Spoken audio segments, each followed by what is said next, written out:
By Chance Alone is an autobiography written by Holocaust survivor Max Eisen. In his memoir, Eisen chronicles his experiences involving the atrocities of the Holocaust, constantly demonstrating his will to survive throughout each obstacle he encountered. In his book, Eisen discusses three elements of resilience, which allowed him to overcome the many barriers he faced. Eisen references psychiatrist and fellow Auschwitz inmate Viktor Frankov, in which Frankov believed that by having a why to survive, you figure out how to survive.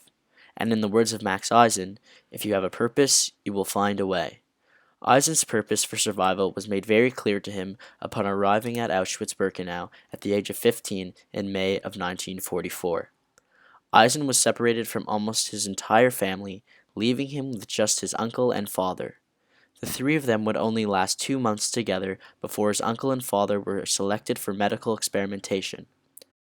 Eisen distinctly recalls his father's last instructions before being taken away, telling the young Max that if he survived, he would make it his duty in life to tell the story of the Jews in the Holocaust across the world.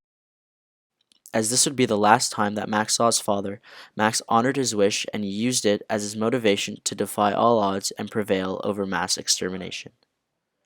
Eisen's will to survive is demonstrated in many examples in his book. He recalls how on the many death marches he endured as an inmate, he would strip off the clothes of the fallen in order to protect himself from the harsh weathers. Although he acknowledged this behavior as brutish, he realized that doing so would bring him one step closer to survival. As he states, I felt like a vulture, but I told myself that this person didn't need his jacket anymore.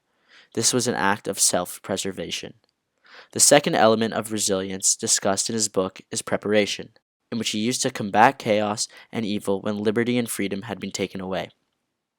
Eisen credits his adaptability and resourcefulness to his rural childhood in Czechoslovakia, in which his family was solely dependent upon themselves for farming livestock and growing produce.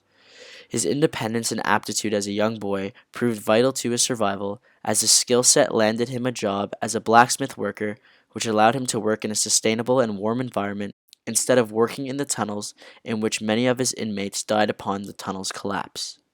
Finally, the third element of resilience outlined in his book is luck. While Eisen was skillfully able to take advantage of many situations in order to give himself better odds at survival, he admits that Lady Luck was certainly on his side. For example, upon arriving at Auschwitz, there was a selection doctor that determined which Jews were deemed fit for slave labor, rendering all others inadequate and sending them off to the gas chambers. As Eisen was young and physically tough at the time, he was deemed suitable for slave labor, which provided him with a chance at survival. One recurring theme that Eisen consistently outlines throughout his book is contrast. In his many situations, Eisen references contrast in order to juxtapose his horrible situation, in which he was so entrenched in misfortune and adversity. For example, in his chapter entitled Death March, Eisen explains how during one of his death marches, the group stopped to rest on what he described as an abandoned soccer field. As he lay there, it was the first time he felt rested in weeks, in which he laid on his back and gazed up at what he referred to as the beautiful sky, that reminded him of his childhood when he and his friends used to play together in Czechoslovakia. Eisen utilizes these feelings of bliss and nostalgia to contrast the inhumane conditions that he was presently faced with in order to provide him with inspiration that one day he would be able to relive those memories.